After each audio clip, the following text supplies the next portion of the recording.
नमस्कार विद्यार्थियों। दार्शनिक शासक के बारे में हम अध्ययन कर रहे थे। प्लेटो का जो दार्शनिक शासक है उसके बारे में हम अध्ययन कर रहे थे।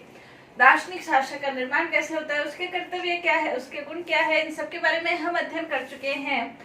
आज हम दार्शनिक शासकों के ऊपर क्या प्रतिबंध है उसके बारे में हम अध्ययन करेंगे, क्योंकि दार्शनिक के ऊपर प्लेटो ने किसी भी प्रकार का प्रतिबंध नहीं लगाया है। प्लेटो ये कहता है कि दार्शनिक जो शासक है वो कानून की परिधियों से, बंधनों से मुक्त है। उसके ऊपर लोकमत का भी कोई प्रतिबंध नहीं है और उसके ऊपर परंपराओं, अभिसमय, इनका भी कोई प्रतिबंध नहीं है। तो क्या दार्शनिक शासक निरंकुश है, निरंकुशता पूर्वक शासक करता है, इन सब के बारे में हम अध्ययन करेंगे। फोस्टर ने जैसे कहा ही था, ये हम कल पढ़ चुके हैं कि प्लेटो के संपूर्ण दर्शन में दार्शनिक शासक का विचार जो है वो उसका मौलिक विचार कहा जा सकता है। तो दार्शनिकों के ऊपर क्या प्रतिबंध है, जैसे सेबाइन ये कहता है कि रिपब्लिक का वास्तविक महत्व स्वतंत्र बुद्धि का महत्व है। यह स्वतंत्र बुद्धि न तो रूढ़ियों से मर्यादित होती है और न ही मनुष्य की मूढ़ता से बाधित होती है, प्रभावित होती है, मर्यादित होती है। प्लेटो ये कहता है कि शासक के ऊपर, शासक ने जो अपना पद प्राप्त किया है, दार्शनिक शासक ने अपना पद अपनी योग्यता के आधार पर प्राप्त किया है, जनता के आधार पर नहीं किया है। जनता ने उसे नहीं चुना है। तो जब जनता ने उसे नहीं चुना है तो जनता के उत्तरदायित्व से भी वो मुक्त है, लोकमत से भी वो मुक्त है। दूसरा, वो ये कहता है चूंकि दार्शनिक शासक बुद्धिमान है, योग्य है, तो उसे कानून की परिधियों में बांधना वैसा ही है जैसे कि एक चिकित्सक को ये कहना कि आप दवाएं ग्रंथ को देखकर, चिकित्सा शास्त्र को देखकर दवाएं लिखे।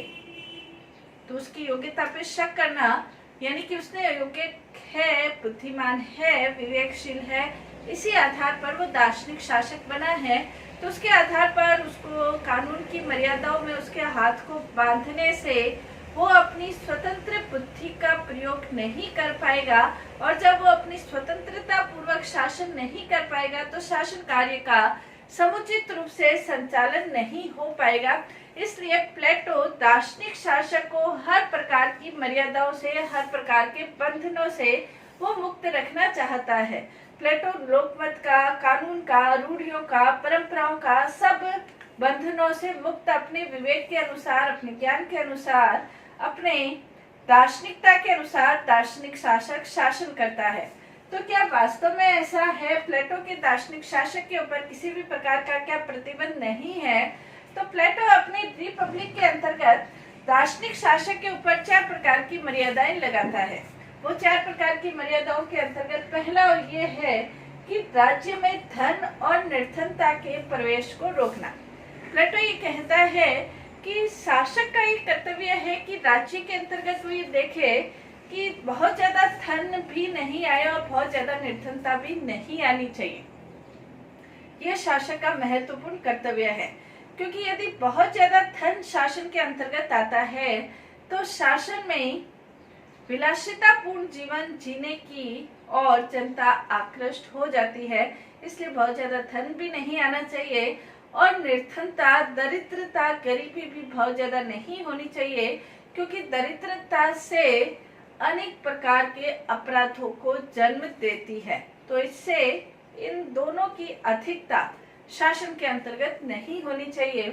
प्लेटो ने दार्शनिक शासक स्वयं भी संपत्ति से मुक्त रहते हुए अपने शासन कार्यों का संचालन करते हैं। इसलिए वो ये कहते हैं कि शासन में बहुत ज्यादा निर्धनता और धन नहीं होना चाहिए, यह उसके ऊपर प्रतिबंध है। दूसरा, वो अपने शासकों के ऊपर प्रतिबंध लगाता है कि राज्य की सीमा में वृद्धि नहीं हो और कमी नहीं होनी चाहिए। ऐसा नहीं हो कि पड़ोसी देश उसकी सीमाओं पर अधिकार कर ले या शासक दूसरे राज्यों के ऊपर अधिकार कर ले।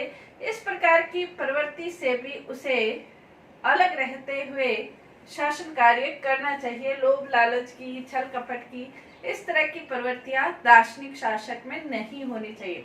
नेक्स्ट, वो ये कहता है कि न्याय प्रशासन को कायम रखना। दार्शनिक शासक का ये भी कर्तव्य है कि शासन के अंतर्गत जो 3 प्रकार के वर्ग है, संरक्षक वर्ग, सैनिक वर्ग और उत्पादक वर्ग, इन तीनों वर्ग के अपने अपने कर्तव्य हैं। ये अपने कर्तव्यों का संपादन करें, अपने कर्तव्य करें। ये देखना भी दार्शनिक शासक का ही कार्य है कि प्रत्येक वर्ग अपने अपने कर्तव्यों का संपादन करे। नेक्स्ट है शिक्षा पद्धति को बनाए रखना। प्लेटो ज्ञान को बहुत ज्यादा महत्व देते हैं और ज्ञान को महत्व देने के कारण प्लेटो शिक्षा पर भी महत्व देते हैं। इसलिए प्लेटो दार्शनिक शासक का ये कर्तव्य निर्धारित करते हैं कि राज्य के अंतर्गत शिक्षा पद्धति को बनाए रखने का कार्य दार्शनिक शासक अवश्य करे, क्योंकि जिस शासन के अंतर्गत शिक्षा पद्धति समुचित नहीं है, समुचित शिक्षा योजना नहीं है, वो शासन सही प्रकार से नहीं चल सकता है। इसलिए प्लेटो का ये कहना है कि राज्य को ये 4 प्रकार के प्रतिबंध है, इन प्रतिबंधों में रहते हुए शासन कार्य करने चाहिए। वैसे यदि देखा जाए तो ये प्रतिबंध नहीं है, बल्कि ये 4 कार्य शासक को, दार्शनिक शासक को अवश्य ही करने चाहिए, ये प्लेटो कहता है। वैसे वास्तविक रूप में देखा जाए तो प्लेटो शासक के ऊपर लोकमत का, कानून का, अभिसमयों का, परंपराओं का, रूढ़ियों का, अन्य किसी भी प्रकार का कोई बंधन नहीं लगाता है, क्योंकि प्लेटो का ये मानना है कि जो दार्शनिक शासक है वो स्वयं बुद्धिमान है, स्वयं ज्ञानी है और स्वयं योग्य है, तो उसे अन्य किसी भी प्रकार के कानून की, रूढ़ियों की, परंपराओं की, लोकमत की कोई आवश्यकता नहीं है। लेकिन ये 4 प्रकार के बंधन प्लेटो अवश्य लगाता है। प्लेटो ने जो अपने दार्शनिक शासक का सिद्धांत बताया है, अब दार्शनिक शासक का जो सिद्धांत है, कई आलोचक इसकी आलोचना करते हैं और ये कहते हैं कि प्लेटो ने जो दार्शनिक शासक का सिद्धांत बताया है वो वास्तव में अनेक आलोचनाओं से ग्रस्त है। उसमें अनेक प्रकार की बुराइयां, स्वार्थ निहित है, निरंकुशता निहित है। जैसे एक विद्वान है तायनबी, वो ये कहते हैं कि जो शासन कार्य है वो दार्शनिकता के आधार पर, ज्ञान विवेक के आधार पर संपन्न नहीं होता है, बल्कि शासन कार्य करने के लिए वास्तविक रूप में शक्ति के आधार पर ही शासन कार्य संपन्न किया जा सकता है, वो प्लेटो नहीं बताता। इस आधार पर तायनबी उसकी आलोचना करते हैं।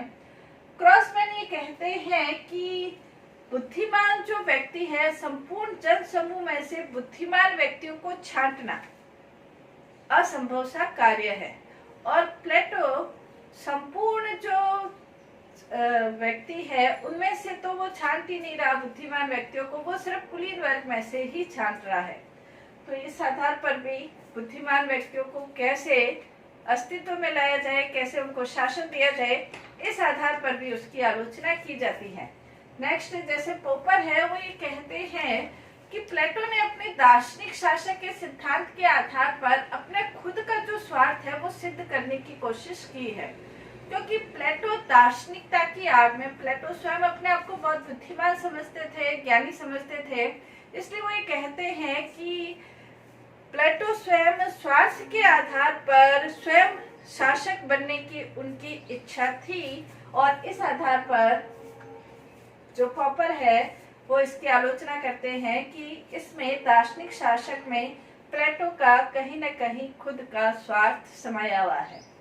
एक विद्वान है जावेट, वो ये कहते हैं कि दार्शनिक राजाओं का शासक वास्तविक रूप में लागू होना संभव नहीं है, क्योंकि दार्शनिकों के द्वारा, जो अगर वास्तव में कोई दार्शनिक है वो शासन कार्यों में जाएगा ही नहीं, और जो शासन कार्य करेगा वो दार्शनिकता से अलग रहेगा, तो इसमें वास्तविकता नहीं है।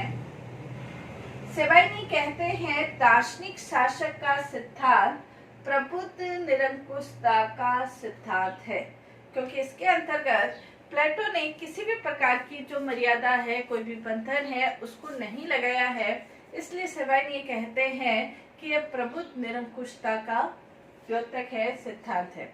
और भी विद्वान इसके अनेक आधारों पर आलोचना करते हैं। तो आलोचना, पहली आलोचना इसकी कह सकते हैं कि इसके अंतर्गत निरंकुश शासन का मार्ग प्रशस्त होता है।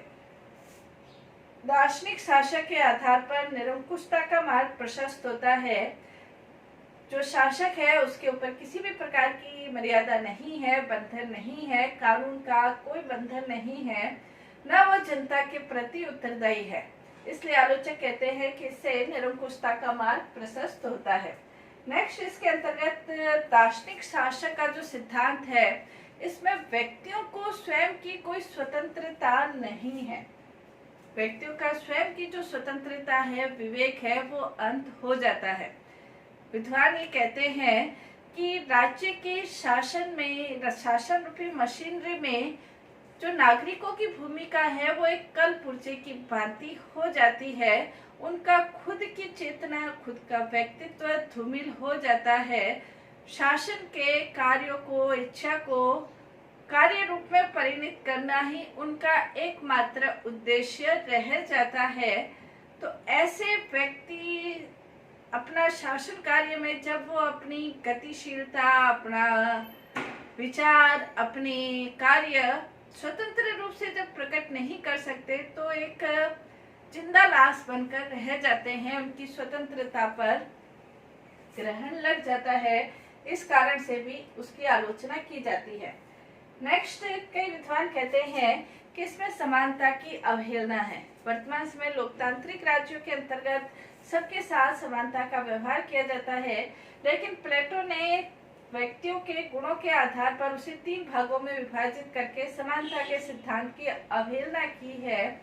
और जो शासन कार्य है वो सिर्फ कुलीन वर्ग के हाथों में सौंपने की उसकी योजना है।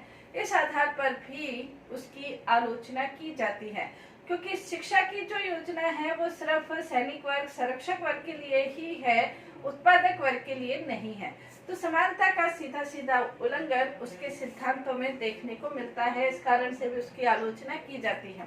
नेक्स्ट, इसके अंतर्गत प्लेटो का जो दार्शनिक शासन का सिद्धांत है वो विरोधाभासों से पूर्ण है। एक तरफ प्लेटो ये कहता है कि न्यायिक कार्य के अंतर्गत प्रत्येक वर्ग अपना अपना कार्य करेगा, दूसरे वर्ग के कार्यों में हस्तक्षेप नहीं करेगा, और दार्शनिक शासकों को वो दूसरे के कार्यों में हस्तक्षेप करना या दूसरे अपना अपना कर्तव्य संपादित कर रहे हैं, नहीं कर रहे हैं, ये दार्शनिक शासक को सौंपता है। तो इसका जो शासन है वो विरोधाभासों से पूर्ण है। एक तरफ वो एक बात कहता है, दूसरी तरफ दूसरी। तो इस कारण से भी विद्वान इसकी आलोचना करते हैं। नेक्स्ट, इसके अंतर्गत शासन के जो आवश्यक विषय हैं उनसे शासन अनभिज्ञ रहता है। उन विषयों की शिक्षा की किसी भी प्रकार की योजना प्लेटो की शिक्षा योजना में नहीं है। प्लेटो के दार्शनिक शासक के निर्माण के लिए जो शिक्षा योजना बताई है उसके अंतर्गत, जैसे प्लेटो ये कहता है कि गणित की शिक्षा दी जाए, ज्यामिति की शिक्षा दी जाए, और नक्षत्र की शिक्षा दी जाए, तर्क की शिक्षा दी जाए, इसके साथ ही साथ द्वंद्वात्मकता की शिक्षा दी जाए। राजा के लिए इन विषयों की शिक्षा तो आवश्यक है ही है, लेकिन इसके साथ ही साथ राजा को वित्त से संबंधित, अर्थ से संबंधित, व्यापार से संबंधित, प्रशासन से संबंधित, इतिहास से संबंधित, विधि से संबंधित विषयों की शिक्षा प्राप्त करने की भी आवश्यकता है। तो इन विषयों की शिक्षा की योजना प्लेटो नहीं बताता है। इस कारण से भी उसकी आलोचना की जाती है। दार्शनिक वर्ग का जो शासन है वो असंतुलित है, अहितकर है। इतिहास में ऐसे अनेक उदाहरण है जब दार्शनिकों के द्वारा शासन किया गया और जनता ने उनके शासन को पसंद नहीं किया। इस कारण से भी उसकी आलोचना की जाती है। नेक्स्ट, कुछ विद्वान ये कहते हैं कि दार्शनिक राजाओं का जो शासन है वो एक काल्पनिक अवधारणा मात्र है। क्यों काल्पनिक अवधारणा है? क्योंकि प्लेटो ने स्वयं इसको व्यवहारिक रूप से प्रतिपादित करने के लिए सिराक्यूज का जो राजा था डियोनिसियस, उसको व्यवहारिक रूप से दार्शनिक शासक बनाना चाहा था, और इसके लिए उसने 3 बार प्रयास किए, लेकिन तीनों ही बार वो असफल हुआ। जब प्लेटो स्वयं अपने जीवन में किसी शासक को दार्शनिक शासक नहीं बना सका, तो फिर उसके सिद्धांतों के आधार पर दार्शनिक शासक कैसे बनाया जा सकता है? ये सिर्फ उसकी काल्पनिक अवधारणा है। इसके आधार पर भी उसकी आलोचना की जाती है। इन आलोचनाओं के आधार पर क्या हम ये कह सकते हैं कि प्लेटो के सिद्धांत का कोई महत्व नहीं है, दार्शनिक शासक का कोई महत्व नहीं है? सेवाइनी कहते हैं कि रिपब्लिक केवल सिद्धांतों का आगम नहीं है, यह ग्रीक जीवन से निकला हुआ निर्गम भी है। कहने का तात्पर्य ये कि प्लेटो ने शासन कार्य के अंतर्गत जो बुराइयां हैं, कुशासन है, स्वार्थ है, छल कपट है, इन सभी बुराइयों को दूर करने के लिए जो ज्ञान, बुद्धि, विवेक पर जो महत्व दिया है, वो महत्व, उसका महत्व आज भी है और उस समय भी था।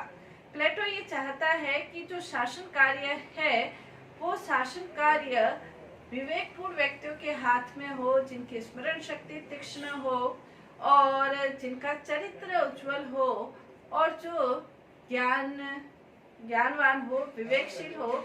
जब ऐसे व्यक्तियों के हाथ में वास्तव में शासन कार्य आता है, स्वार्थ से जो निर्लिप्त है, तो वो शासन कार्य में अनेक प्रकार की बुराइयों को दूर करने में वो सक्षम हो सकते हैं। इस बात का महत्व कल भी था, आज भी है। धन्यवाद।